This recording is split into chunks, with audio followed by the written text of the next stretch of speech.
Irurogeiko hamarraldiko bertsolari txapelketa nagusiren batek leloa ekarri zuen Campeonato Mundial de Bersolariz. Eta baziruduen garai hartan bakarrak izatea, gu bakarrik egiten dugu hau munduan, baliotzat jotzen zela. 80ko hamarraldiaren hasieran hasi ginen pentsatzen, bai, guk bakanak izan nahi genuela, alegia guk euskeraz improvisatzen dugu eta gure usadio geneukan, baina aldi berean ez genuen bakarrak izan nahi. Como sabéis, el proyecto de Capitalidad Europea de la Cultura Donostia 2016 presta especial atención a las lenguas, a la diversidad de lenguas europeas como un valor, como un patrimonio que hay que conservar y mantener. Y en particular hay una tradición muy extendida en el País Vasco que es el bertsolarismo, de manera que es una alianza natural con Mintzola el promover un encuentro europeo de expresiones de oralidad y de improvisación, de canto improvisado europeo, con algunos invitados que vienen de fuera, pero la idea es precisamente poner en valor esas diferentes manifestaciones. 3 fase izango ditu proiektuak, lehenengoa pasa zen, udazkenean izan zen, Leonen eta Bartzelonan ibili ginen, eta orain apirilean izango da bigarrena. Euskal Herriko hainbat txokotatik ikuskizunak edo performance saioak izango ditugu, larunbat honetan hasita, apirilaren 16tik 23ra.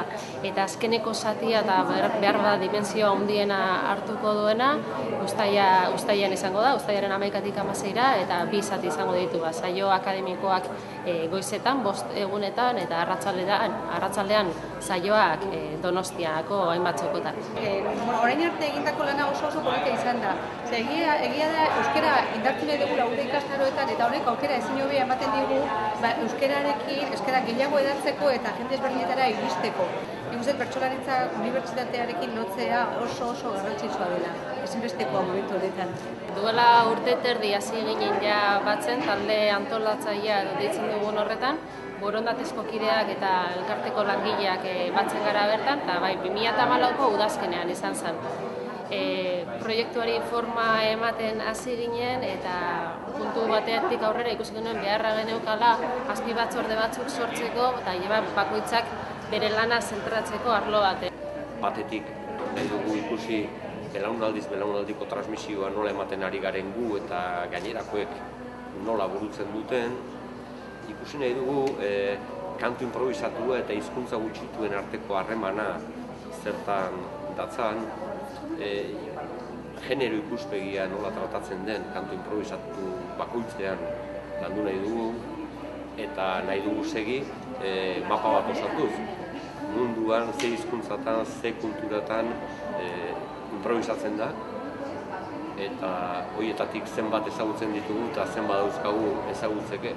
Azken finean, gure plan estrategikoan markatutako 2 elementu nagusi dira euskararen hedapena indartzea eta bestalde baita naziokortasuna. Orduan konturatzen ez, bi hauek uztartzen direla, 2 elementu hauek uztartzen direla, hain zuzen Europa batean egitasmo honetan. Hain zuzen, nazioartekotasuna oso nabarmena delako, hainbat herrietako jendea datorrelako, adituak eta ikerketa munduan eta jarduten dutenak improvisazio munduan, eta bestalde euskararen edapena. Beraz, uste oso ondo uztartzen dituela 2 elementu hauek. Hainbat batzorde ditugu eta horietan guztietan egun bat lagun batu gara azkenean. Saioak ere, saioen antolaketan bestelako eragileak eta lagunak arituko dira, bai bertso eskola batzuk, bai bertsolariak edo bertsozaleak. Nahi gabe ere beti konparatu egiten da. Hauek musikakin guk gabe, hauek gutxi improvisatzen dugu, baino gaiak ere asko zabalagoa dituzte eta guk ez dugu, beste hauek hau egite dute, besteek bestea. Eta gero konturatzen zara, konparatzea ez dela biderik osasungarriena. Egin behar dena da, ezagutu bakoitzak bere kulturkodeak eta bere tradizioak ditula barneratu eta saiatu bakoitzak bere horretan ulertzen.